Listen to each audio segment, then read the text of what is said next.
ምዕመናን አሁንኛ የዚህ ዓለም ጉዳይ ብቻ የሚያስጨንቀን መብል፣ ስራ፣ ትምህርት ብቻ የሚያስጨንቀን ከሆነ እመኑኝ ወጥመዳቸው ውስጥ እየገባን። እውነቱን ነው። ያ ከያኔ ሕይወቱን መቀየር ያቃተው ሰው ሁሉ ቴሌቪዥኑ ፊት ቁጭ ብሎ ሪሞት ኮንትሮል ይዞ ቻናል ሲቀያየር ያመሻል የሚለው ነገር እውነትም አይን ይገልጥ።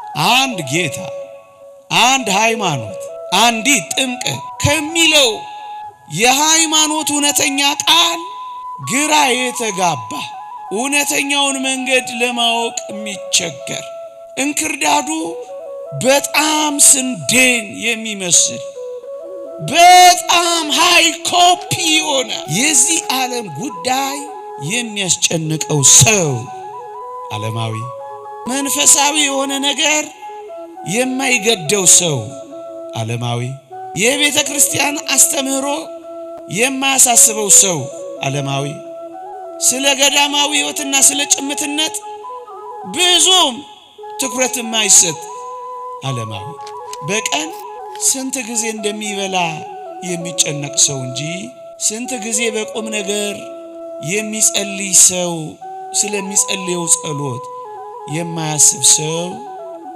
ዓለማዊ ሆኗል እያልኳችሁ። በእግዚአብሔር ቃል የምትቀዳጁበት ቀን አላችሁ። እግዚአብሔርን በቃል እግዚአብሔርን በመጻሕፍቱ፣ እግዚአብሔርን በወንጌሉ፣ እግዚአብሔርን በትምህርቱ ታናግሩታል፣ ያናግራችኋል፣ ትፈቅዳላችሁ። ማታ ማታን አንድ ጥቅስ ታጠናላችሁ፣ የተማራችሁትን ታሰላስላላችሁ። ወደዚያ ሕይወት ለመሄድ ጊዜ ሰጣችሁ ትሰራላችሁ። እንጃ ግን እርግጠኛ ነኝ ዳታችሁን በቀን ብዙ ጊዜ ታበራላችሁ። ግን እርግጠኛ ነኝ የቴሌቪዥን ቻናሎቻችሁ እንደበሩ ቀኑን ሙሉ ይከፈታሉ። ብዙ የማይጠቅሙ ነገሮች በጎጆአችን አሉ። የሂሳብ አካውንታችን ስለማደጉ እንጂ ጽድቃችን ስለማደጉ ብዙም የማይጨነቅ ሰው አለ። ወዳጅ አሁን ራሳችንን እንፈትሸው። ዓለማዊ ነን? መንፈሳዊ እየተዋጥን ነው ወይስ እያመለጥን ነው? በስልቱ ተይዘናል፣ በውጊያው ደክመናል፣ አሸንፈናል። ሶስት ዓለማዊነት፣ ማህበራዊ ዓለማዊነት፣ ግለሰባዊ ዓለማዊነት፣ የሃይማኖት ተቋማት ዓለማዊነት መፍጠር ህዝብን ከሚመራው ከዋናው አስኳል እግዚአብሔር ቤተክርስቲያንን ቀስ ብሎ ማባር መንፈሳዊ እንዳይሆን ሕፃናት ትምህርት ቤት ውስጥ እንዴት አድርገው ሩካቤ እንደሚፈጽሙ የሚያስተምሩ ስርዓተ ትምህርቶችን በግድ ማስገባት። የተመሳሳይ ጾታ ጋብቻ ወንድ ከወንድን ሴት ከሴትን አዎንታዊ በሆነ መልኩ ለሕፃናት ማስተማር መጀመር ነው። አየህ በትምህርት ተሳቦ እግዚአብሔር በካልቾ ተመቷል። ቤተ ክርስቲያን ተባራለች። እውነተኛ የጽድቅ ሕይወትና የሥነ ምግባር ትምህርት የለም። በምትኩስ መረን የወጣ ኃጢአት ይማራል። የወንድ የሴት የሚል ምልክት ያለባቸው ሽንት ቤቶች ተነስተዋል። እዚህም አንዳንድ ቦታ ተሰምቶ አይታችኋል። አማኝ ከሚሆን ይልቅ ምክንያታዊ እንዲሆን ማድረግ ራሽናሊስት ይሉታል እነሱ። ወዳጅ አማኝነትን በምክንያታዊነት መተካት ሲባል ምን ይመስልሃል? ስትጠመቅ ስለ መቀዝቀዙ ካሰብክ አማኝ ሳትሆን ምክንያታዊ ሆንክ። ሲጾሙ ስለ መክሳታቸው የሚያስቡ ሰዎች፣ ስለ መታመማቸው የሚያስቡ ሰዎች አማኞች አይደሉም፣ ምክንያተኛ። አየህ ከተሳትፎ ትነጠላለህ። ምክንያተኛ ሆነ እዚህ ውስጥም ሆነን አንዳንዶች አለ ምክንያታዊ አለ። አገልጋዮችም ሆነ ደግሞ እንደዚህ ተገልጋዮችም ሆነ በሰዎች የቀን ተቀን ሕይወት ውስጥ ፕሮፌን ይሉታል እነሱ ምንም አይነት ጣልቃ እንዳይገባ ሃይማኖት በየቀኑ ሕይወት ውስጥ ሃይማኖት ጣልቃ እንዳይገባ ይልቁንም በተቀደሱ አገልግሎቶች ብቻ ተገድቦ እንዲኖር። የት ላይ? አውደ ምህረት ላይ ብቻ። የት ላይ? መቅደስ ውስጥ ብቻ። የት ላይ? ካህኑ እጆች ላይ ብቻ። የሚነገረው ቃል እግዚአብሔር ሲነገር ወደ ቤቱ ይዞ ሄዶ ለውጥ አያመጣም፣ ጣልቃ እንዳይገባ።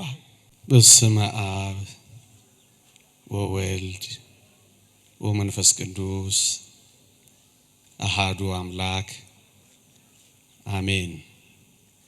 ክቡር አባታችን መልአከ ፀሐይ ቀሲስ በቀለ ተሰማ የደብራችን አስተዳዳሪ፣ ክቡራን ሊቃውንተ ቤተ ክርስቲያን፣ መምህራነ ወንጌል፣ አበው ካህናት፣ ወንድሞች ዲያቆናት፣ ዘማሪያን፣ እጅግ የተወደዳችሁ እግዚአብሔርን ፈልጋችሁ በፊቱ የተነጠፋችሁ ማህበረ ምእመናን በልዑል እግዚአብሔር ስም እንደምን ሰነበታችሁ? እንደምን አላችሁ? አሜን። ምህረቱን ያበዛልን፣ እንደ በደላችን ያልከፈለን፣ እንደ ኃጢአታችን ያልተቆጣጠረን፣ ቃሉን እንድንሰማ ስሙን እንድንጠራ እድልን የሰጠን የአባቶቻችን አምላክ የኛም አምላክ ልዑል እግዚአብሔር ዘላለማዊ ስሙ የተመሰገነ ይሁን።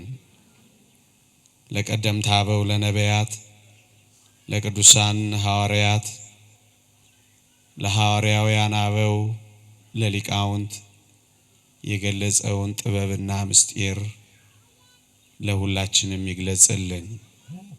ከዚህች ዕለት ከጻድቁ አባታችን ከተክለ ሃይማኖት ከሌሎቹም ቅዱሳን ይልቁንም እጅግ ከተወደደች ከእመቤታችን ከቅድስት ድንግል ማርያም በረከት ረድኤት ለሁላችንም ያሳትፈን። ኦርቶዶክሳዊነት በዓለማዊነትና በዘመናዊነት ውስጥ በዚህች ምሽት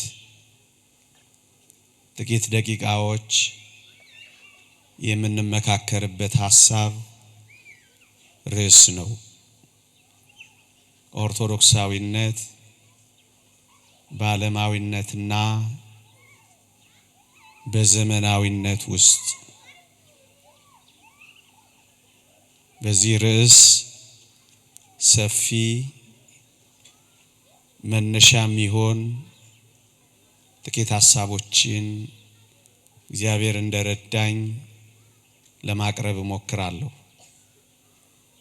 አዲስ ነገር አይደለም እነግራችሁ፣ ግን አይኖቻችንን ትንሽ እንዲገለጡ ለመጠቆም ያክል ነው። እግዚአብሔር ይርዳን። ክርስትና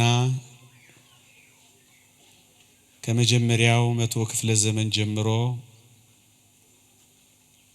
በመከራ በፈተና እዚህ ዘመናችን ድረስ የደረሰ ነው። ከመጀመሪያው 100 ክፍለ ዘመን በገበበ ምድር ከመኖር እስከ መንኮራኩር መፈጨት፣ ከመሰደድ እስከ እስር፣ ከእስር እስከ ሰይፍ፣ ይልቁንም ደግሞ ለ300 ዘመናት እግዚአብሔር የለም ወይ እስኪባል ድረስ ክርስትና በብዙ መከራ ውስጥ አልፏል። በዚህ ሁሉ መከራ ውስጥ ክርስትና አለመጥፋቱ፣ ክርስትና አለመረሳቱ፣ ክርስትና አለመተው የእውነተኛነቱ ምልክት ነው። ታስታውሱ ከሆነ ጌታ በወንጌል በዓለም ሳላችሁ መከራ አለባችሁ፣ ነገር ግን አይዟችሁ እኔ ዓለምን አሸንፌዋለሁ ነው ያለው። ስለዚህ የክርስትናችን አንዱ መገለጫችን በመከራ ውስጥ፣ በፈተና ውስጥ፣ በትግል ውስጥ ማለፋችን ነው። የሩቁን ዘመን ልተወውና ወደኛ ቅርብ ጊዜ ስንመጣ ክርስትናን በጉልበት፣ ክርስትናን በኃይል፣ ኦርቶዶክሳዊነትን በጭቆና ለማጥፋት የተነሱ የቅርብ ጊዜ ኃይሎች ነበሩ። ልብ በሉ። በጉልበት እናጠፋዋለን፣ በጭቆና እናስቀረዋለን ያሉ እግዚአብሔር የለሽ የሆነ ትውልድ ተፈጥሮ ነበር። ሃይማኖት ይውደም፣ ረጅም ዕድሜ ለኢአማኝነት ያሉ ሰዎች አለማመንን የሚያስፋፉ ኦርቶዶክሳዊነትን፣ ክርስትናን በኃይልና በጉልበት ለማስቆም ሞከሩ። በተለይ የዚህ እግዚአብሔር የለሽ የሆነ ሐሳብ አቀንቃኞች ከሆኑት ውስጥ የሩሲያን ኦርቶዶክሶች ኢአማኝ ለማድረግ የታገሉት እነ ስታሊን ተጠቃሾች ነበሩ። ገደልን ገደልን ገደልን፣ እኛም መግደል ሰለቸን፣ እናንተም ሞታችሁ አታልቁም ብሎ ነበር አሉ። አዎ ገዳዮች ገደሉ፣ ሟቾች ግን የበለጠ ሕይወት እየሰጡ ቀጠሉ። ኦርቶዶክሳዊነት ክርስትና በመግደል የማይቆም በሰይፍ የማይሸበር ሃይማኖት መሆኑን አረጋገጡ። እናም ሰለቸን አሉ። እኛም ሀገር ምናልባት ታስታውሱ ከሆነ አላውቅም፣ ካላስታወሳችሁ ግን ላስታውሳችሁ። በስመ አብ ወወልድ ወመንፈስ ቅዱስ አሃዱ አምላክ አሜን እንዳትሉ ተባልናሉ ታላላቆቻችን ሲነግሩ። እና ምን እንበል ስንላቸው በስመ ሌኒን ወማርክስ ወኤንግልስ በሉ አሉን አሉ። እነዚህ እግዚአብሔር የለሾቹ ናቸው። የአንድ ርዕዮተ ዓለም የኮሙኒስት ርዕዮተ ዓለም መስራቾች ናቸው። የእግዚአብሔርን ስም አትጥሩ፣ የእነዚህን ሰዎች ስም ጥሩ አሉን አሉ። እናም በእኛም ሀገር ይሄ ርዕዮተ ዓለም ኦርቶዶክስን የማክሰም፣ ኦርቶዶክስን የማጥፋት ሰነድ አዘጋጀን አሉ። ይገርማችኋል፣ ታላቁን ካቴድራላችንን የሥላሴ ካቴድራልን ሳይቀር ሙዚየም ለማድረግ ዘጉት። ታሪክ ለማድረግ አገልግሎቱን አቋረጡት። ግን ይገርማችኋል፣ አሁንም እንደምታዩት እግዚአብሔር የለሽ የነበረው ትውልድ ጠፋ። እናጠፋዋለን ያሉት ጠፉ፣ እናስቀረዋለን ያሉት ቀሩ፣ ሙዚየም እናደርገዋለን ያሉት የሚጎበኙ ሆኑ። እኔ በጣም የሚደንቀኝ ይህች አስደናቂ ቤተክርስቲያን የእነዚህን ሰዎች አስከሬን እንኳን ሳይቀር ተቀብላ በቅድስት ሥላሴ ቤተክርስቲያን ማሳረፏ ነው። አጥፊዎቿን ማቀፏ፣ ጠላቶቿን መውደዷ፣ የዘጉባት መክፈቷ ምንኛ አስደናቂ ክርስቶስ ቤተክርስቲያን ብትሆን ነው። ወገኖቼ ይሄ ርዕዮተ ዓለም ባጭሩ ልከልሰው በጉልበት በኃይል በጭቆና ኦርቶዶክሳዊ ክርስትናን ለማጥፋት ነበር የታገለው።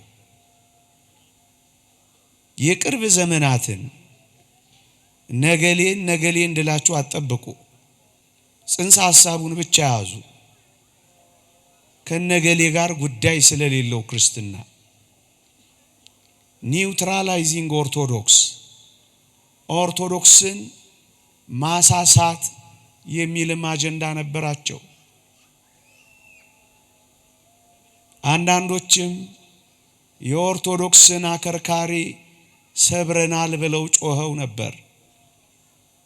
ግን ልድገምላችሁ፣ አከርካሪው አልተሰበረም፣ በመከራ ጠነከረች። ግን አከርካሪዋን ሰብረናል ያሉት ምናልባትም መሰበራቸውን ባንፈልግም የተሰበሩ ግን ይመስላል። ወዳጆቼ ርዕዮተ ዓለሞቹ ሁሉ የከሰሙ የጠፉ እየቀሩ ሲመጡ ኦርቶዶክሳዊነት እየቀጠለ ደጆቿ በልጆቿ የተሞሉ ሲደክሙ የበረቱ የሉም ሲባሉ የኖሩ ጠፉ ሲባሉ የበዙ የሚሄዳቸው ነገር የሃይማኖታቸውን እውነተኛነት በአደባባይ የሚያረጋግጡን። ወደ ሁለተኛው ነጥቤና ወደ መፈልገው ጉዳይ ልግባ ፈጠን ብዬ።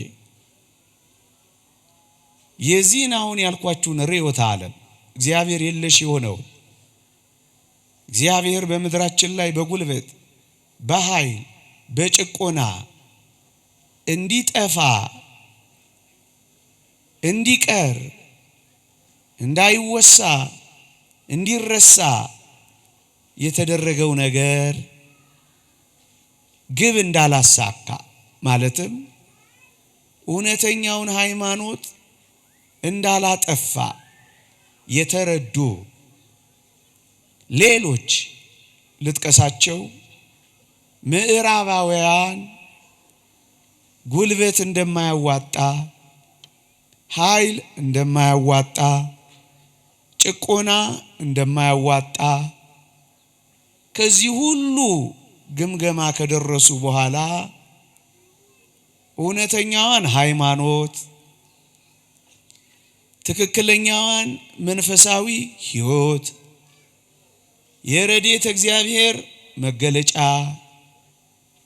ወደ መንግሥተ ሰማያት መወጣጫ የሆነውን አንዲት መንትያ ቅጥያ አምሳያ የሌላትን ሃይማኖት ምንኛ ጭቆና አስመጣን፣ ምንኛ በመንኮራኩር አስፈጨን፣ ምንኛ እንደ ጥንቱ ሰይፍ አሳለን፣ ምንኛ እንደ ጥንቱ እሳት እያነደድን እቶን እያፈላን ለምን በዚህ መልክ እንታገላለን አሉና ስልታቸውን ቀየሩ። ምንም ያረጉበት ሃይማኖትን የሚያጠፉበት ከቻሉ፣ ካልሆነ ሃይማኖትን የሚያደክሙበት፣ መንፈሳዊነትን በሚፈልጉ ሰዎች መካከል መንፈሳዊነትን የሚያቀዘቅዙበት የሚያጠፉበት፣ ከጭቆና ወደ ድሎትና ምቾት እቶን እሳት ከማንደድ ብርቱ የዝሙት እሳት ወደ ማቀጣጠል ባጭር ቃል እንደ ጥንቱ በኃይል በጭቆና በጉልበት ሳይሆን ዓለማዊነትን የሥጋ ፈቃድን በማሰልጠን የሚከተለውን ወይም የሚከሰተውን የነፍስ ፈቃድ ዝለትን በማምጣት ከእግዚአብሔር ማለያየትን ፈለጉ። እዩ፣ በዚህ ምክንያት ብዙ ለዘብተኞችን ይፈጥራሉ። ለዘብተኛ ሃይማኖተኞች፣ መንፈሳውያን መንፈሳዊነትን ያጡ ትውልዶች ሥጋ በነፍስ ላይ በሚሰለጥነው መሰልጠን በሚፈጥረው ዝለት ከአምልኮተ እግዚአብሔር የሚቆራረጡ ፈቃድ እግዚአብሔርን የማይፈጽሙ መረኔ ወጣ የሃይማኖት ማነው የዝሙት ሕይወት የሚኖሩ ብቻ ምን አለፋችሁ ከእግዚአብሔር የተቆራረጡ ትውልዶችን መፍጠር ላይ አተኮሩ። ግን እንደ ጥንቱ ሰይፍ አይደለም ድሎት ምቾት፣ እንደ ጥንቱ እሳት አይደለም ዝሙት፣ እንደ ጥንቱ ሰይፍ አይደለም ቅምጥልነት። የነፍስ ከአምልኮተ እግዚአብሔር በመራቅ የሥጋ ፈቃድን አቅርቦት በመጨመር ከእግዚአብሔር የተለየ ትውልድ ለምን አንፈጥርም አሉ። ልብ በሉ። ይሄ ምንድነው የሚጠቅማቸው ካላችሁኝ፣ ዓላማው ምንድነው ካላችሁኝ፣ ከቻሉ ሃይማኖትን እስከ መጨረሻው ያጠፋሉ።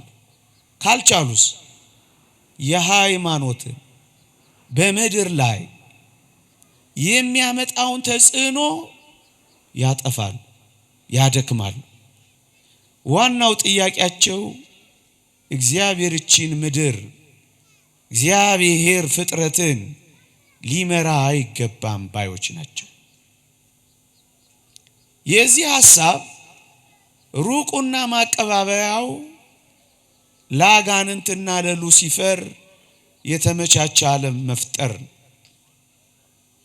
መጪው ዓለም እግዚአብሔርን ከማምለክ እንዲርቅና በአምልኮተ ሰይጣን እግር ስር እንዲንፈራፈር ማድረግ ነው የሚመስለው። ግን ወይም የነሱ ርዕዮት የሚመስለው ግን ለሰው ያሰቡ ሆነው ነው የሚቀርቡት። ስለዚህ ሃይማኖትን በዓለማችን ላይ ለማድከም ከተቻለም ለማስወገድ በመታገል ይህን ለመቀየር ያመጡትን ለውጥ ጊዜውን ዘመናዊነት አሉት። ልብ በሉ። ሃይማኖተኝነትንና ሃይማኖትን ከተቻለ ማስወገድ ካልተቻለ ማድከም። ይህን ለመቀየር ያመጡትን ጊዜ የለውጥ ጊዜ ዘመናዊነት ብለው ጠሩት። ሞደርኒዝም የሚሉት። ይህንን የሚፈጽሙበት መመሪያ ማንዋል ደግሞ ዓለማዊነት ነው። ሴኩላሪዝም የሚሉት ማለት ነው። አጀንዳው እግዚአብሔር ዓለምን ቀብቶ እያነገሰ በመንፈስ ቅዱስ በካህናት አማካኝነት ከርኩሰት እየለየ በሃይማኖት ያጸና በምግባር ያቀና እግዚአብሔር የምድራችን መሪ ሃይማኖትን ፊታውራሪ ሆኖ እንደ ጥንቱ ዓለም ላይ ተጽዕኖ መፍጠር የለበትም ነው አጀንዳቸው። ጊዜውን ዘመናዊነት መመሪያውን ዓለማዊነት አሉት። እኔ የምፈልገው ኦርቶዶክሳዊነት በዚህ ውስጥ ምን ሆነ? ምእመናን ከሐሳቦቻቸው በተለይ ይሄንን ዘመናዊነትና ዓለማዊነት በምድራችን ላይ ካቀነቀኑ ሰዎች ሐሳብ አንድ ብቻ ልጥቀስ። ዱርኬም የሚባል ሰው እንዲህ ብሎ ነበር። ጥንታውያን አማልክት አርጅተዋል ወይም አልፎባቸዋል። ከዘመናዊው ዓለም አማልክት ጋር ሊወዳደሩ አይችሉም። ዘመናዊው ማህበረሰብ የራሱን አማልክት ይፈጥራል ይላል። ልብ በሉ። የዚህ ፖስት ሞደርኒዝም ድህረ ዘመናዊነት፣ ፖስት ሴኩላሪዝም ድህረ ዓለማዊነት አቀንቃኞች የሚሉት ጥንታውያን አማልክት አርጅተዋል ወይም አልፎባቸዋል፣ ከዘመናዊው አማልክት ጋር መወዳደር አይችሉም ነው የሚለው። አያችሁ፣ ይሄ ዘመናዊው ዓለም የራሱን አማልክት ይፈጥራል፣ የራሱንም አማልክት ፈጥሯል። ወጣቶች ቀስ በቀስ ወደዚህ አምልኮት እንዲገቡ ያዘጋጃል። ዓለምን አንድ የሚያደርግ ለሉሲፈር ለዲያብሎስ የሚገዛ አንድ የሚያደርግበት ሃይማኖት አማልክት ይፈጥራል።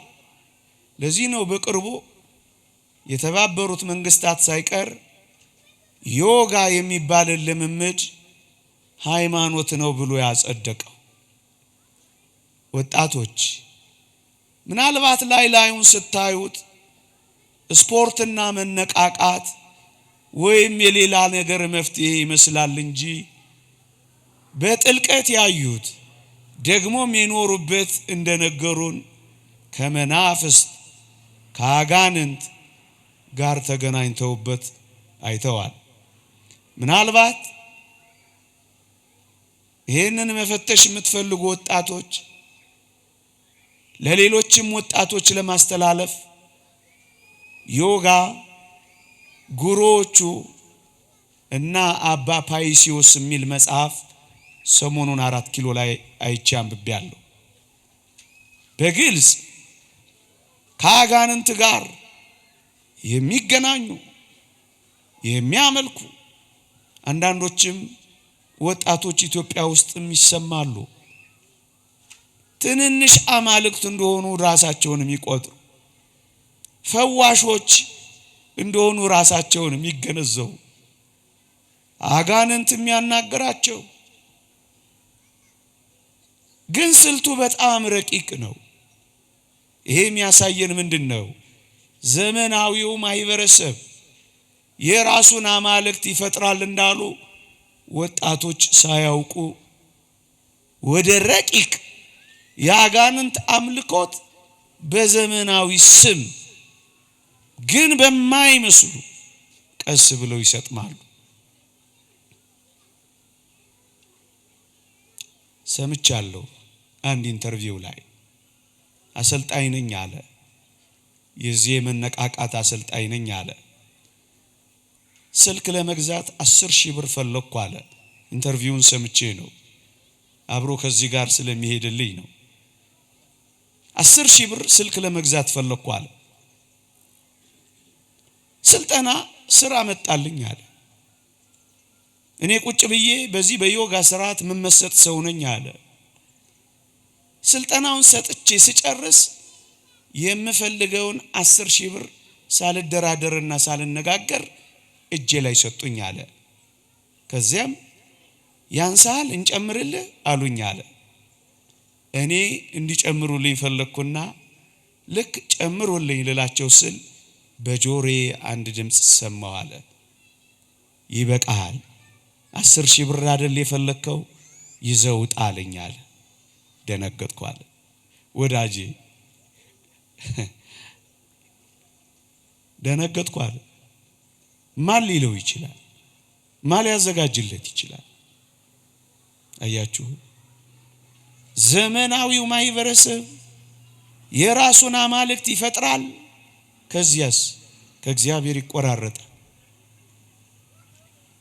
የራሳቸው ፈዋሾች የሆኑ አንዳንዶች አሉ፣ ይቀየራል። ይሄንን ነው ሃይማኖቱን ከቻሉ ያሰግዳሉ፣ ካልቻሉ ያደክማሉ። በመናፍስታዊ አሰራርና ረቂቅ በሆነው የአጋንንታዊ ሕይወት ቀስ ብለው ይተካሉ። ወጣቶች ይሄን ያውቁ። ከእውነተኛው የጸጋ ምንጭ ከእውነተኛው ሕይወት ይቆራረጣሉ። ይሄ ጊዜው ዘመናዊነት፣ መመሪያው ዓለማዊነት ምንድነው? ለነዚህ ሰዎች የሚሰጠው ፋይዳ ካላችሁ ወይ 4 ወይ 5 ነጥቦችን ቀስ ብዬ ልንገራችሁ። አንደኛ መንፈሳዊነትን፣ ሃይማኖተኝነትን በዓለማችን ላይ መቀነስ። ጸሎት የሚጸልዩ፣ ጾም የሚጾሙ፣ የማያስቀድሱ፣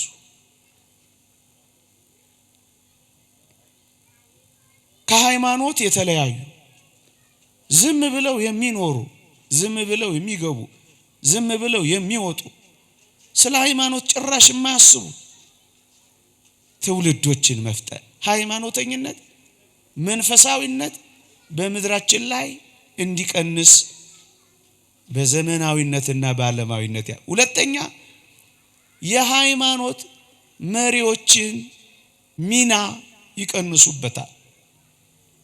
የሃይማኖት መሪዎች ሚና በዓለማዊነት ተውጦ በዘመናዊነት ተቀይጦ ግድ የማይሰጣቸው ይሆናሉ። ሰው ጸደቀ አልጸደቀ፣ ሰው ቆረበ አልቆረበ፣ ሰው አልሞተ፣ በአግባቡ መራ ነው ያዝ ነው ገባ ወጣ፣ ግድ የማይላቸው መሪዎችን ይፈጥራሉ። በዓለምና በዓለም ውስጥ ያለው የአይን አምሮት፣ የልብ ምኞት የተቆጣጠራቸው መሪዎችን በመፍጠር መንጋውን መበተን ያስችላቸዋል። ሁለተኛ የሃይማኖት መሪዎችን ሚና ይቀንሱበታል። ሶስተኛ አንድ ሃይማኖት እንዳይኖር ይሰሩበታል። ይሄንን እነሱ ሪሊጂየስ ፕሉራሊቲ ይሉታል። ይጣፍጣል ቃሉ። የሃይማኖት ብዝሃነት ይሉታል። ጭብጡ ግን ምን ይመስላችኋል? አንድ ጌታ፣ አንድ ሃይማኖት፣ አንዲት ጥምቀት ከሚለው የሃይማኖት እውነተኛ ቃል ግራ የተጋባ፣ እውነተኛውን መንገድ ለማወቅ የሚቸገር፣ እንክርዳዱ በጣም ስንዴን የሚመስል በጣም ሃይ ኮፒ ሆነ እውነተኛው ሃይማኖት ጋር እስኪደርስ ድረስ በመንገዱ ሁሉ ይሄም እውነት እየመሰለው ያም እውነት እየመሰለው ግራ የሚጋባ እንዲሆን አንድ ብቻ አይደለም ሆን ብለው ብዙ ይፈጥራሉ። አንተ ደግሞ እንደ እግዚአብሔር ቃል አንድ ሃይማኖት ስትል ጽንፈኛ ነህ ብሎ ይፈርጃል። ስልት ነው፣ ይሄ ስልት ነው። ግራ ማጋቢያ፣ እውነቱን እንዳያውቅ ብዙ አማራጮች መፍጠሪያ ነው። ይሄ ምን ያደርጋል? ትውልዱን የባከነ ምርጫ ስለበዛለት ሁሉም ትክክል የሚመስለው መጨረሻ ላይ እንደው ሁሉም ትክክል ነው፣ ሁሉም መንግስተ ሰማያት ያስገባል፣ ዩኒቨርሳሊዝም ወደሚለው አስተሳሰብ እንዲሄድ ያመቻችላቸዋል። አራተኛው በዓለማዊ አስተሳሰብ መተካት። ኑሯቸው ሁሉ ይሄ ዓለም ብቻ ነው የሚሆነው። መብላት፣ መጠጣት፣ መዝናናት፣ ማግባት፣ መውለድ፣ በቃ ሽር ብትን ያለ ሆዳቸው አምላካቸው፣ ነውራቸው በክብራቸው።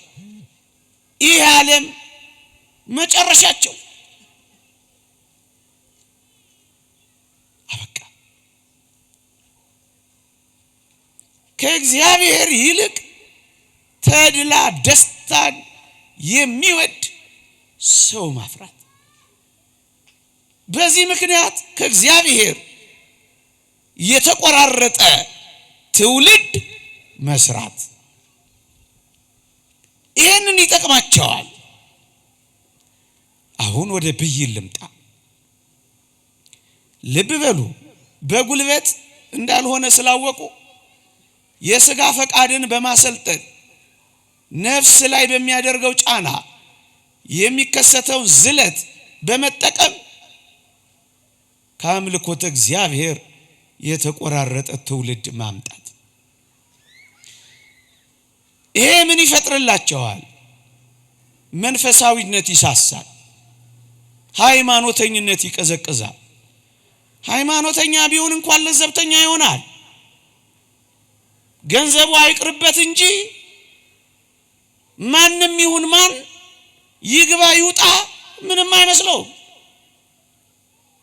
አማኝ ሆነ መናፍቅ ምንም አይመስለው። ለዘብተኛ ይሆናል፣ ግድ የለሽ ይሆናል።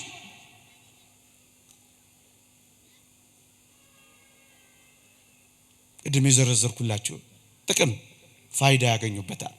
ግን ራሳቸው የበየኑት ምን እንዲሆን የፈለጉት እዩ። ጥቂት ነጥቦችን ጨምሬ ልንገራችሁ።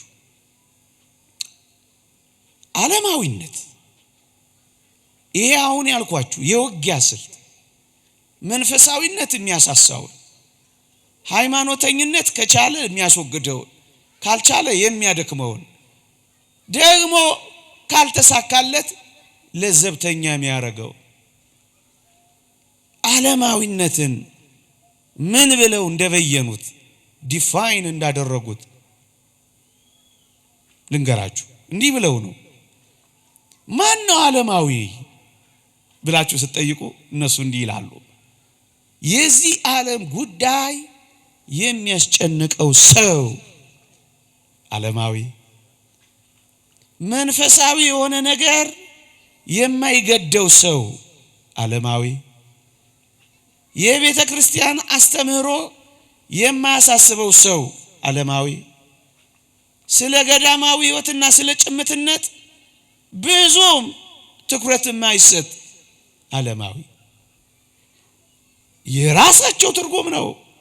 እንደዚህ አይነት ሰው መፍጠር የአዲሱ ዓለም ስርዓት ከመምጣቱ በፊት ሃይማኖተኞችንና መንፈሳውያንን የምናጠቃበት ስልት ነው። ልብ በሉ። የዚህ ዓለም ጉዳይ ብቻ የሚያስጨንቀው ሰው ቅድም ያልኳቸው ስለሚበላው፣ ስለሚጠጣው፣ ስለሚለበሰው ብቻ የሚያስብ ሰው፣ እነሱ ወደሚፈልጉት መረብ የገባ ሰው ነው። ምዕመናን፣ እስኪ ጥቂት ነገር እንደው እንነጋገር። በቀን ስንት ጊዜ እንደሚበላ የሚጨነቅ ሰው እንጂ ስንት ጊዜ በቁም ነገር የሚጸልይ ሰው ስለሚጸልየው ጸሎት የማያስብ ሰው ዓለማዊ ሆኗል እያልኳችሁ። እርግጠኛ ነኝ አሁን ብጠይቃችሁ መፈታተሽ እንችላለን። በቀን ቢያንስ 7ቱን የጸሎት ጊዜያት ተውዋቸው። በቀን ቢያንስ 2 ጊዜ ትጸልያላችሁ ወይ ብላችሁ እርግጠኛ ነኝ ጥቂት ሰዎችን ነው ማገኘው። በቀን ቢያንስ ግን 3 ጊዜ የሚበላ ግን ብዙ ነው። አያችሁ፣ ስለ ጸሎቱ፣ ስለ ነፍሱ ምግብ፣ ስለ ሕይወቱ እትብት ሰው ሕይወትን የሚያገኘው የነፍስ ሕይወትን የሚያገኘው በጸሎት በኩል ነው። አባቶቻችን ሕፃን ጽንስ በማኅፀን ሳለ በእትብቱ አማካኝነት የእናቱን ምግብ እንደሚያገኝ የሰው መንፈሳዊ ሕይወት በጸሎቱ አማካኝነት ከእግዚአብሔር ሕይወት የሚያገኝ ነው ብለውናል። ስለ ምግቡ የሚጨነቅ ስለ ጸሎቱ ግን የማይጨነቅ እመኑኝ በዓለማዊነት ወጥመድ የገባ ነው። የዚህ ዓለም ጉዳይ ነው የሚያስጨንቀው። 3 ጊዜ ይበላል፣ 1 ጊዜ ግን አይጸልይም። ማን ነው እሱ? ሳያውቀው ዓለማዊ የሆነ ነው። እርግጠኛ ነኝ አሁን ብጠይቅ በሳምንት ስንት ጊዜ ተማሪዎች ከትምህርት ቤት፣ ሰራተኞች ከስራ ቦታ ስንት ጊዜ ትቀራላችሁ ብላችሁ እርግጠኛ ነኝ ማንም ሰው የሚቀር የለም። ማንም ሰው አይፎርፍም። ግን እስኪ እሑድ በማለዳ ለቅዳሴ የምትመጡ ብል ግን እርግጠኛ ነኝ እጅ የሚያወጣው ትንሽ ነው። ይሄ ምንድን ነው? ዓለማዊነት ነው። ከእግዚአብሔር ጋር መገናኛ ጊዜ የለውም። የዚህን ዓለም ስራ ግን ሳይታክት ይሰራል፣ ሳይፎርሽ ይተገብራል፣ ሳያስታጉል ይኖራል። አስቀደሰ አላስቀደሰ፣ ከጌታችን ቁስሎች አጠገብ ሆነ አልሆነ ግድ አይሰጠው። ይሄ ምንድን ነው? ከዋናው ምንጭ መራራቅ ነው። ከእውነተኛው የአምልኮ ሕይወት መለየት ነው። ቤተ ክርስቲያን እውነተኛ የአምልኮ ሕይወቷ የሚገለጸው በሥርዓተ ቅዳሴ ነው። ምእመናን አሁን እኛ የዚህ ዓለም ጉዳይ ብቻ የሚያስጨንቀን መብል፣ ስራ፣ ትምህርት ብቻ የሚያስጨንቀን ከሆን እመኑኝ ወጥመዳቸው ውስጥ እየገባን ሳናውቀው ዓለማውያን እየሆንን ነው። ይሄ ብቻ አይደለም። እንደ እውነት እንነጋገር ካልኩኝ በሳምንት 1 ቀን መጽሐፍ ቅዱስ ወይም የቅዱሳን ዜና ሕይወት ታሪክ ገድላቸው እንደው ገልጦ የሚያጠና አሁን ዛሬ የተሰጠውን ወይ ትላንት የተማራችሁት ቅዱሳት መጻሕፍትን ገልጣችሁ በእግዚአብሔር ቃል አማካኝነት እግዚአብሔር እንዲያናገራችሁ የምትፈልጉ ስንቶች ናችሁ? ጊዜ ወስዳችሁ ማታ ወይ በሳምንት 1 ቀን የቤታችሁ ጉባኤ ያለ ከልጆቻችሁ ጋር የእግዚአብሔርን ቃል የምትነጋገሩበት የምታጠኑበት፣ እግዚአብሔር እንዲያስተምራችሁ እግዚአብሔር እንዲናገራችሁ የእግዚአብሔርን ቃል የምትታጠቁበት፣ የእምነትን ሰይፍ፣ የወንጌልን ጫማ፣ የተስፋን ጋሻ፣ የመዳንን ራስ ቁር በእግዚአብሔር ቃል የምትቀዳጁበት ቀን አላችሁ። እግዚአብሔርን በቃል እግዚአብሔርን በመጻሕፍቱ፣ እግዚአብሔርን በወንጌሉ፣ እግዚአብሔርን በትምህርቱ ታናግሩታል፣ ያናግራችኋል፣ ትፈቅዳላችሁ። ማታ አንድ ጥቅስ ታጠናላችሁ፣ የተማራችሁትን ታሰላስላላችሁ። ወደዚያ ሕይወት ለመሄድ ጊዜ ሰጣችሁ ትሰራላችሁ። እንጃ ግን እርግጠኛ ነኝ ዳታችሁን በቀን ብዙ ጊዜ ታበራላችሁ። ግን እርግጠኛ ነኝ የቴሌቪዥን ቻናሎቻችሁ እንደበሩ ቀኑን ሙሉ ይከፈታሉ። ግን እርግጠኛ ነኝ ማታ ሕይወት የማይቀይሩ ወይም ለለውጥ የማይጠቅሙ ብዙ የፖለቲካ ቻናሎችን ስትጎረጉሩት ያላችሁ ምናልባት እጅግ የማይጠቅም ምንም የሌለው የሰው ታሪኮች ከቲክቶክ ገጾች ወይም ከሌላ እንጎደፍራለን። ወዳጄ እግዚአብሔር እየተተወ የእግዚአብሔር ጊዜ እግዚአብሔር ባልሆኑ ጊዜዎች እየተያዘ ሕይወትን የማይቀይሩ ይልቁንም የጽድቅ ሕይወትን የሚጋፉ ብዙ የማይጠቅሙ ነገሮች በጎጆአችን አሉ። እውነቱን ነው ያ ከያኔ ሕይወቱን መቀየር ያቃተው ሰው ሁሉ ቴሌቪዥኑ ፊት ቁጭ ብሎ ሪሞት ኮንትሮል ይዞ ቻናል ሲቀያየር ያመሻል የሚለው ነገር እውነትም አይን ይገልጣል። ልብ አንጠልጣይ ፊልሞች ብዙም እርባና የሌላቸው ኳሶች ላይ የሚያፈጥ ትውልድ ጊዜውን ያባክናል፣ ገንዘቡን ያባክናል፣ የጽድቅ ጊዜውን ያባክናል፣ ትሩፋት ሊሰራበት የሚገባውን ጊዜ ያባክናል። የባከነ ይሆናል። ምን ሆነ? ዓለማዊ ስለሚሰራው ቤት ማሰቡ ምርጥ ነው። ስለ ሰማዩ ቤት ስለ ሰማያዊው መንገድ መርሳቱ ግን ዓለማዊ ነው የሚያደርገው። በሞቴ የስቅለት ቀን የዓርብ ቀን ብቻ የሚመጡ የሉም። በቃ የዓይን አምሮቷ የልብ ምኞቷ አያችሁ ብዙዎች በስራዋ ባክናለች፣ በደስታዋ አስክራለች፣ በማፈዝጃዋ አንሁልላለች። ወግታ የጣለቻቸው ብዙዎች ናቸው ተብሎ እንደተጻፈ ማተቡ አለ፣ ሃይማኖቱ የለም። ገንዘባችን ያድጋል፣ ጽድቃችን ግን ይሳሳል። የሂሳብ አካውንታችን ስለማደጉ እንጂ ጽድቃችን ስለማደጉ ብዙም ማይጨነቅ ሰዋል። ማታ ገንዘቡን ያስታርቃል። ምን እንዳስገባ ምን እንዳስወጣ ይደምራል፣ ይቀንሳል። ወርሃዊ ባንክ ሪኮንሲሌሽን ወይም ዓመታዊ ስቴትመንት ያሰራል። ጽድቁን ግን ትቶታል። ምን ሆኗል? አይጸልይም፣ አያስቀድስም፣ አይማርም፣ አያነብም፣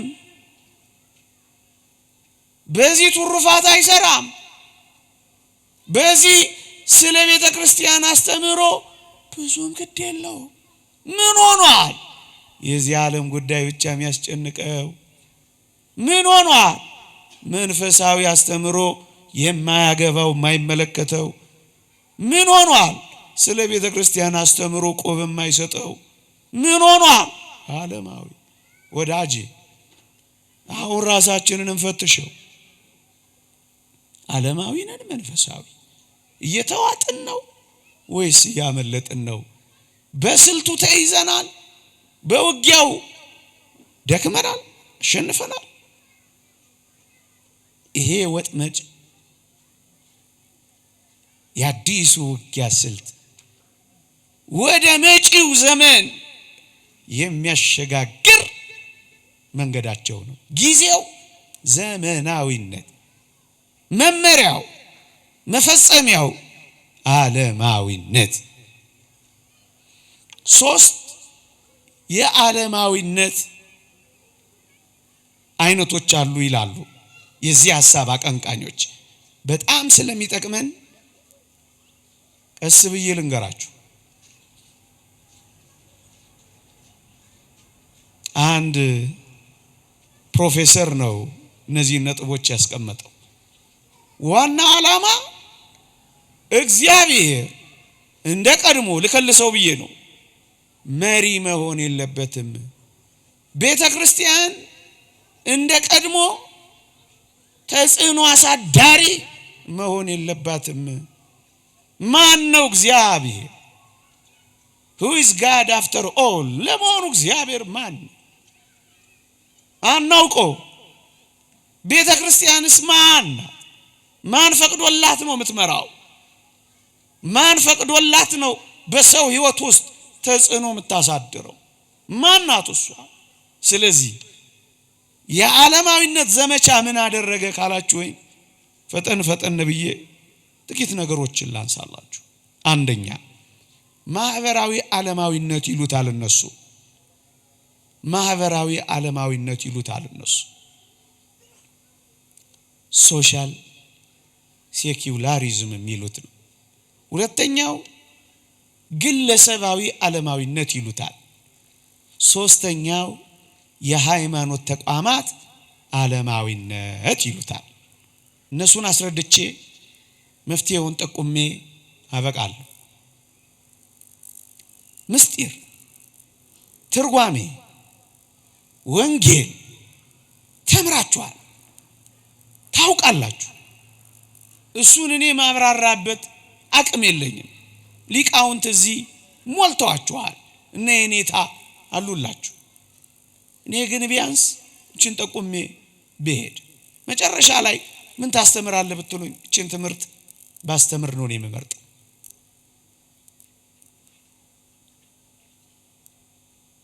ሶስት ዓለማዊነት፣ ማህበራዊ ዓለማዊነት፣ ግለሰባዊ ዓለማዊነት፣ የሃይማኖት ተቋማት ዓለማዊነት መፍጠር። አንደኛው ማህበራዊ ዓለማዊነት እሱ ምን መሰላችሁ? የቤተ ክርስቲያን እነሱ የሚሉት ቤተ ክርስቲያንን አንግሳ ከመቀባት ቀብታ ከመምከርና ከማማከር ማባረር። እነሱ በጣም ቆንጆ ቃል አላቸው።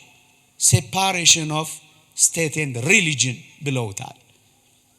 እርግጥ ለይተው አይለዩትም፣ የሚጠቀሙበት ስልት ይኖራል በዓለማችን ላይ።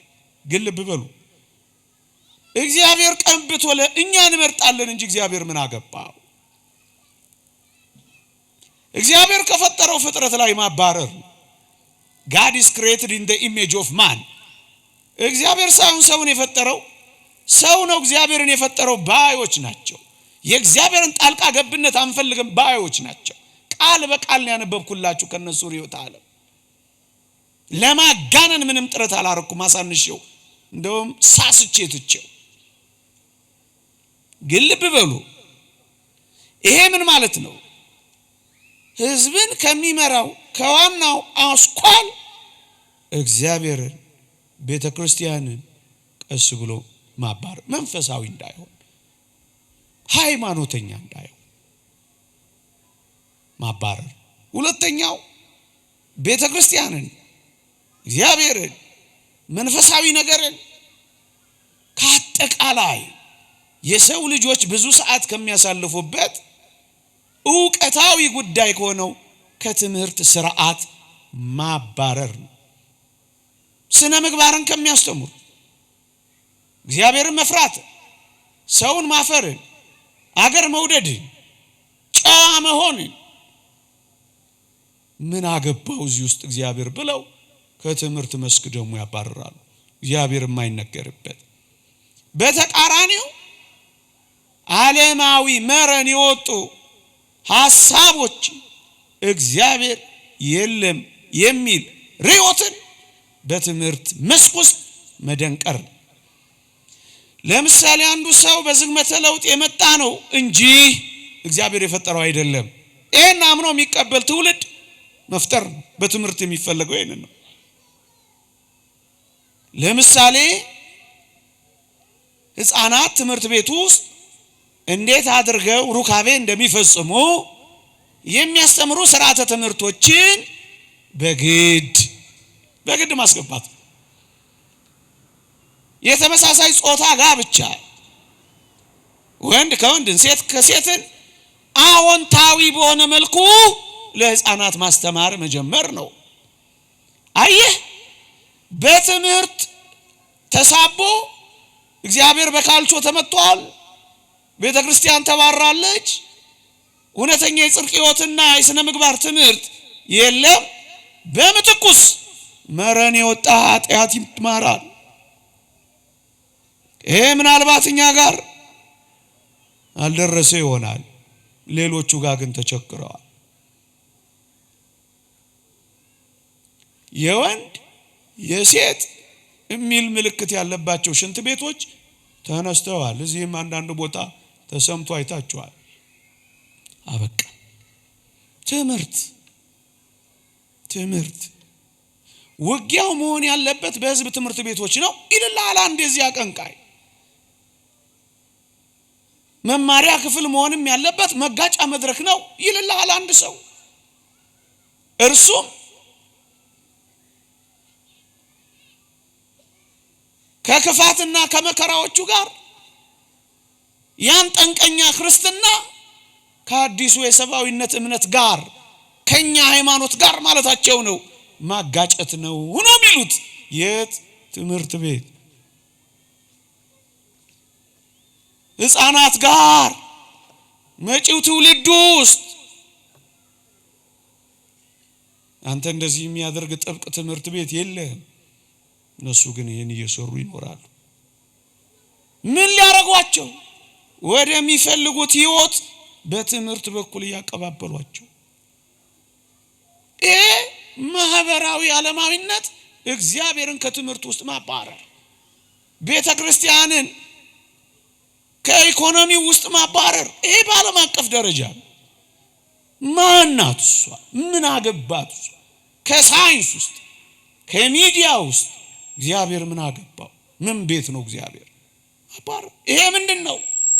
ዓለማዊነት። ይሄ ተፈጽሞ ያበቃ ይመስላል ወዳጅ። ይሄ ተፈጽሞ ያበቃ ይመስላል። እዚህ ላይ ብዙ ትኩረት አልሰጠበትም። ሁለተኛው ግለሰባዊ ዓለማዊነት ነው። ይሄኛን ይመለከታል። እሱ ላይ ጥቂት ደቂቃ አተኩራለሁ፣ ከዛ ተቀልለዋለሁ። እየሰማችሁኝ ነው? ይሄ ግለሰባዊ ዓለማዊነት ኢንዲቪጁዋል ሴኩላሪዝም ምንድነው ካላችሁኝ፣ ቃል በቃል የሰዎች ከክርስትና መነጠልና የእምነትና የመንፈሳዊ ሕይወት ተሳትፎ መድከም ነው ብለዋል። እያንዳንዱን ክርስቲያን ከክርስትና ከቻል መነጠል፣ ካልሆነስ ከሱታፌ መለየት፣ ከተሳትፎ መለየት። ምን ማለት ነው ይሄ? አማኝ ከሚሆን ይልቅ ምክንያታዊ እንዲሆን ማድረግ ራሽናሊስት ይሉታል ነው። ወዳጄ ፕሮቴስታንቲዝም የወደቀው አንዱ እዚህ ጋር ነው።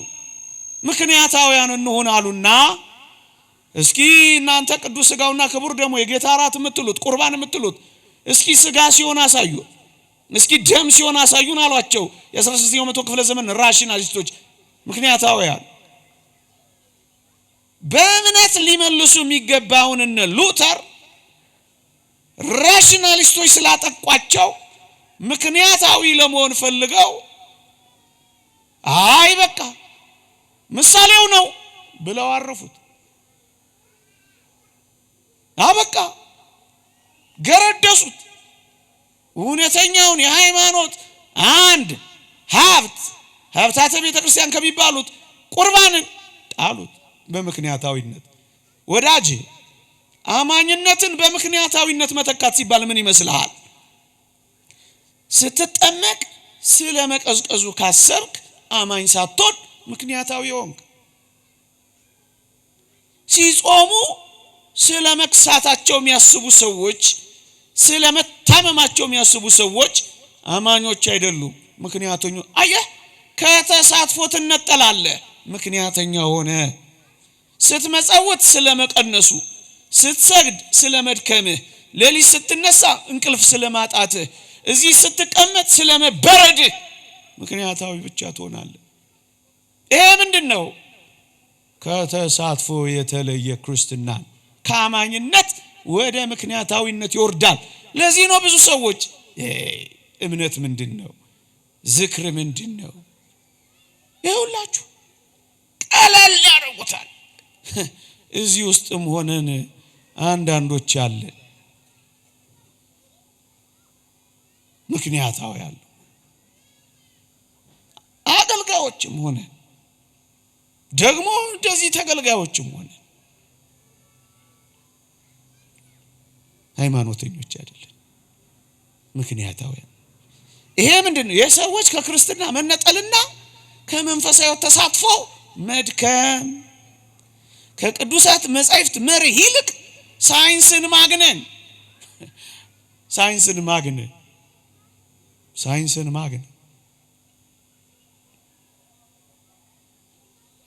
ሳይንሳዊ አብዮትን እያገነኑ ሃይማኖትን ያኮስሳሉ ይላል ኦገስት ኮምት የተባለ ሰው በመጨረሻው ዘመን። ይሄው ብዙ ወጣት የምናጣው ለምንድን ነው? ያንን ዓለም እያገነነ ነው። መንኮራኩሩ እየደነቀው እግዚአብሔር በመንኮራኩር ውስጥ ቤት ትሰራለህ እኔ አወርድሃለሁ ያለው እግዚአብሔር አይደንቃቸው፣ ግን መንኮራኩሩ ይደንቃቸዋል። በክንፍ የሚበሩ የፈጠረ አምላክ አስገርማቸው። ስለ ጀትና ሚሳይል ያንን ዓለም ይመርጣሉ፣ ይወዳሉ። የሚበልጠው እዚህ ያለ በሚያንሰው ይኮራሉ። ምን ሆኑ? ከእግዚአብሔርና ከቅዱሳት መጻሕፍት መርህ ይልቅ ይሄን ዓለም ፈጣሪነት ያደነቁ ሃይማኖትን ኋላ ቀር አደረጉ። አንዳንዶች እንደዚህ ብለውናል። ኋላ ቀሮች ናቸው ኦርቶዶክሶች ብለውናል። ያሉ ማን ፊት እንደሚቀድም ማን እንደሚከተል ፍጻሜ ባይኖር ኖሮ እናዝን ነበር። ፍጻሜው ላይ እንገናኛለን። ፉከራ አይደለም፣ እውነት ነው። ከጋርዮሻዊ ከህብረታዊ አኗኗር ይልቅ ግለኝነትን ያበዛሉ። የሰዎች ከክርስትና መነጠልና ከመንፈሳዊ ሕይወት ተሳትፎ ማስወገድ፣ ግለኛ መሆን። ይኸውላችሁ በጣም የዚህ ሐሳብ ረቂቅ ሐሳብ ሃይማኖተኝነትንና የአምልኮ ተግባራትን ወደ ማድከምና ግለሰባዊ ወደ ማድረግ ነው የሚያሸጋግሩት። ለዚህ እኮ ነው አንዳንዶች ቤተ እምነት የገሌ ቸርች ግለኛ ይሆናሉ። ግለኛ ሰባኪ፣ ግለኛ አጥማቂ፣ የገሌ ብሔር ሲኖዶስ፣ የነገሌ ቤተ ክርስቲያን ግለኛ ይሆናሉ። ነግሰው መቀመጥ ይፈልጋሉ። ኦርቶዶክሳዊነት ህብረታዊ አንድነት ናት።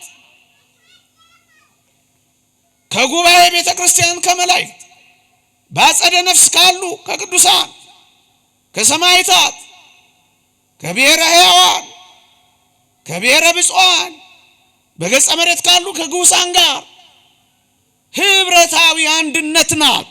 የኔ የሚባል የሌላት እሱ ነው። አሁን አንዱ የተሰበረው ህብረታዊ አንድነታችንን አደከሙ። የተለያየ ስለሆነ ጉልበታችን ደከመ፣ ንግግራችን ተለያየ።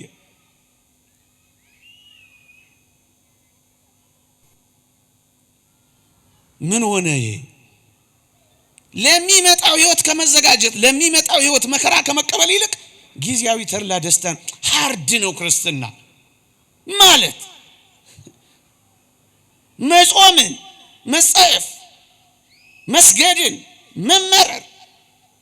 ብዙዎች ከኛ ቤት የሚወጡት ጾም ብለዋል እኮ። የዛሬ ስንት ዓመት የወጡት አዲሶች አስታውሳለሁ።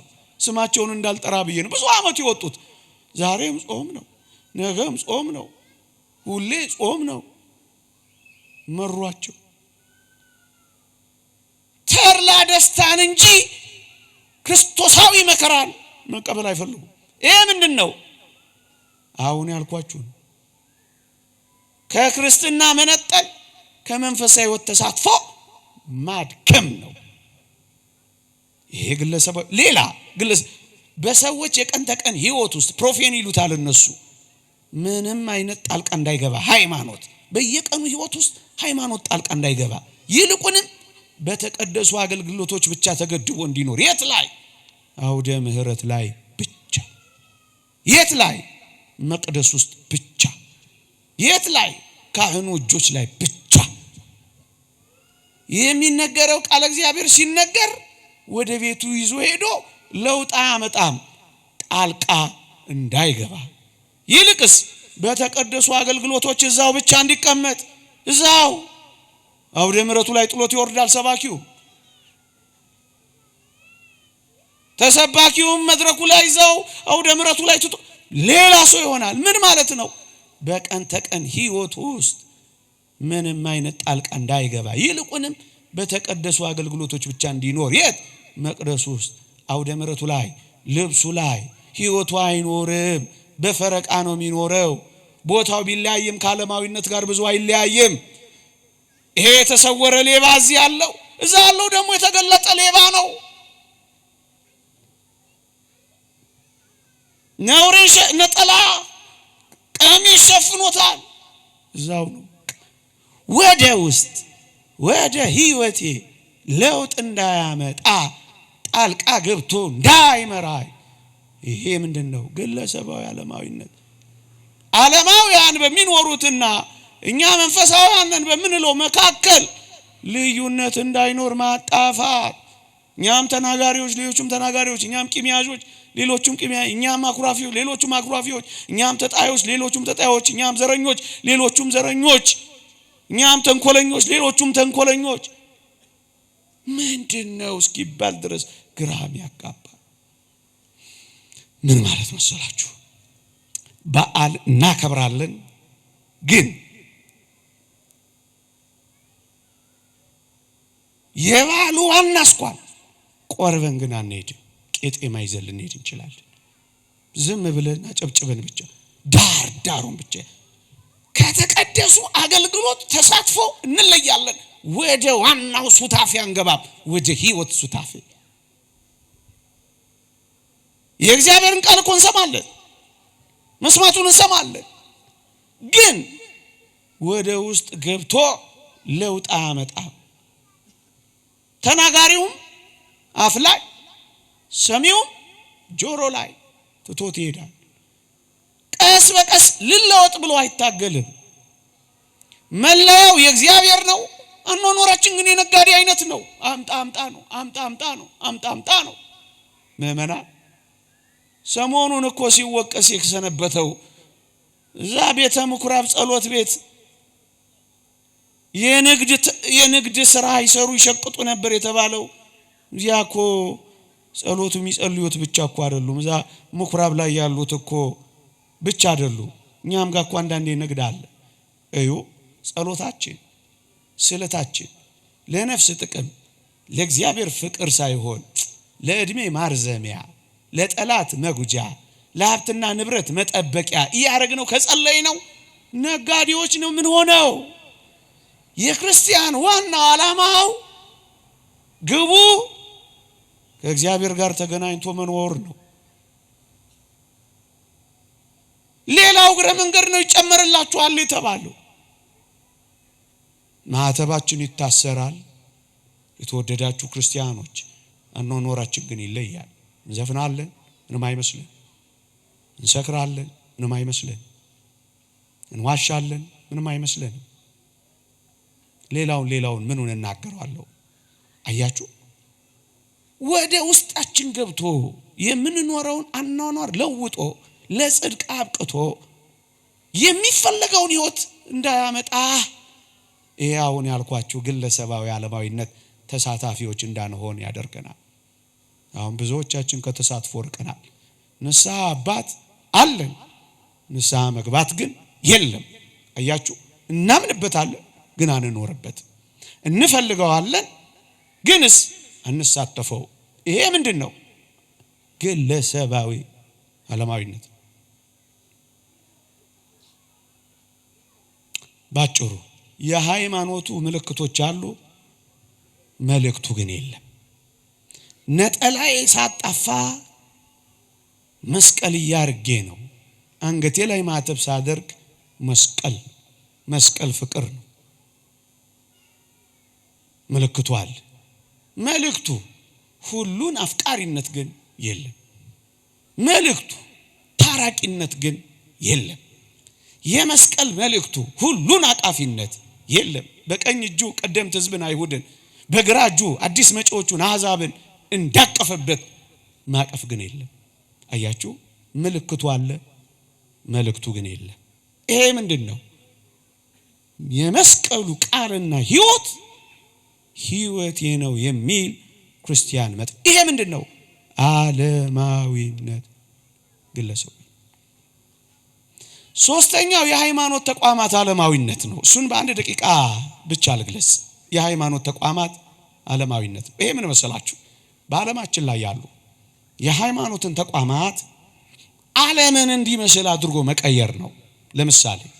ለምሳሌ በዓለም ላይ ያሉ አንዳንድ ቤተ እምነቶች መዘርዘር እችላለሁ፣ ግን ስለማያስፈልግ ነው። እናውቃቸዋለን፣ ግን ስለማይጠቅም ነው። እዩ፣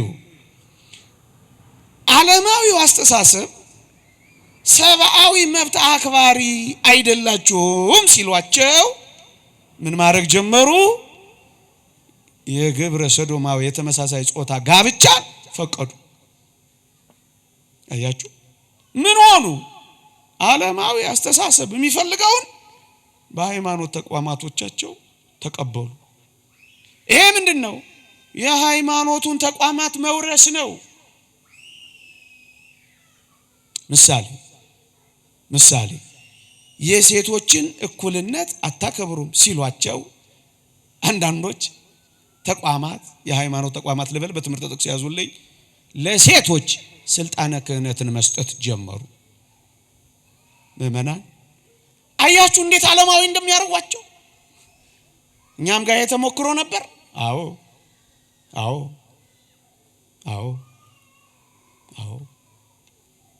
አሁንም ይኖራል። ስልቱ ሊቀያየር ይችላል እንጂ ይኖራል። ስለዚህ ምንድነው?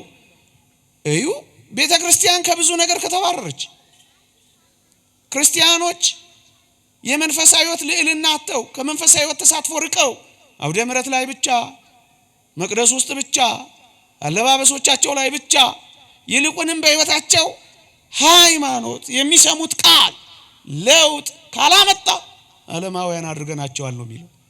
ይመስላሉ፣ ይኑሩ፣ በዓሉን አንከለክላቸው፣ ተጽዕኖ ግን እንዳይፈጥር እንዳይቀይርብን እኛ እንቀይርባቸዋለን። እሱ ነው የሚሉት። ቤተ ክርስቲያን ምን ታድርግ? እኛ ምን እናድርግ? ከዚህ ለመውጣት ምን እናድርግ? መጀመሪያ የአንዲትን ሴት ቡልጋሪያዊት ኦርቶዶክሳዊት ሴት ንግግር ልናገርና ላብቃ። እንዲህ ትላለች። እየሰማችሁኝ እንደሆነ ተስፋ አደርጋለሁ። ኦርቶዶክሳዊት ቤተክርስቲያን በዘመናዊው ዓለማዊነትና በድህረ ዘመናዊው ቅይጥ እምነት ዘመን ውስጥ ተወዳጅ ሆና ለመቆየት ስትል አትጋደልም። ዘመኑን መስላ ለመታየት አትሻም። ዘመናዊ፣ ድህረ ዘመናዊ ወይም ጸረ ዘመናዊ ላትሆን ትችላለች። እነዚህ ሁሉ ነገሮች እርሷን አይገልጧትም። ክርስትና በዓለም አለች እንጂ ከዓለም አይደለችም ትላለች። አዎ፣ በዘመናዊው ዓለም ውስጥ ተወዳጅ ሆና ለመቆየት ስትል ኦርቶዶክሳዊነት ርትዕት ማንነቷን አትቀይርም። የዓለም ፍቅር በልጦባቸው ወደዛ የተሳቡትን ልጆቿን ለማምጣት ስትል ቤተ ክርስቲያን ከነሱ ርኩሰት ጋር አትተባበር። አቃፊ አይደለችም ላለመባል ኦርቶዶክሳዊት ቤተ ክርስቲያን ከባህሪዋ አትናወጽ። የልጆቿን የቋንቋ ብዝሃነት ታከብራለች። የልጆቿን የባህል ብዝሃነት ታከብራለች። ነገር ግን በውስጧ የሚደረገውን የሃይማኖት መቀየጥን፣ የስርዓት መለወጥን፣ የቀኖና ጥሰትን፣ የስርዓት መለወጥን ግን አትታገስ።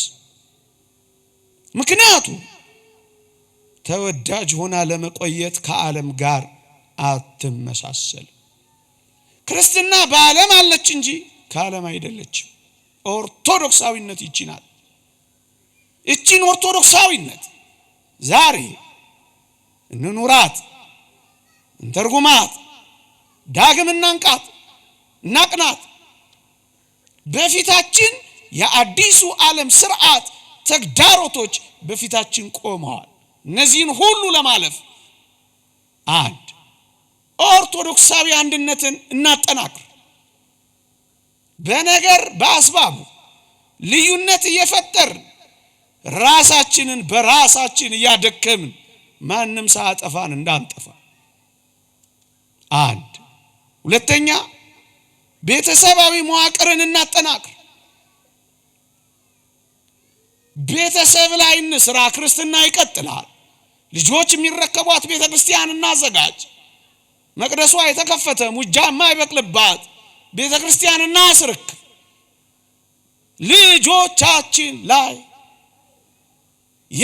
በእውነት እንስራ።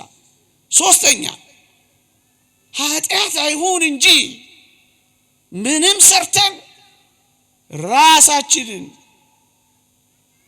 እንቻል፣ እንተጋገዝ። በኢኮኖሚ አቅም ትንሽ ጠንከር እንበል። የመጣ የገባው ሁሉ ፕራይቬታይዝ ሲያደርግህ ማተብንም አውልቅ እንዳይል፣ የራበው ሆድ ስለ ሃይማኖቱ ለማሰብ እንዳይቸገር። አንድ ግሪክ ተራራ ላይ አቶስ ገዳም ያለ አንድ የበቃ ሰው እንዲህ ብሏል አሉ። ኦርቶዶክሳውያን በመጨረሻው ዘመን በምግብ ሰብል ራሳቸውን ካልቻሉ ይህ ዓለም እንዳያጠፋቸው ያሰጋል ይላል። ጎበዝ፣ ኢኮኖሚው ከፈረጠመ ፖሊሲ እስኪያስቀይር ድረስ አቅም አለው። ስለዚህ እኛ ምን ልንሆን እንደምንችል ጠንክሩ፣ ተሳተፉ፣ በርቱ፣ ወገባችሁን እሰሩ። ጠንከር ብላችሁ በሃይማኖትና ስለ ሃይማኖት እንኑር። ኦርቶዶክሳዊነት በዓለማዊነትና በዘመናዊው ዓለም ውስጥ ይቆየን። አሜን።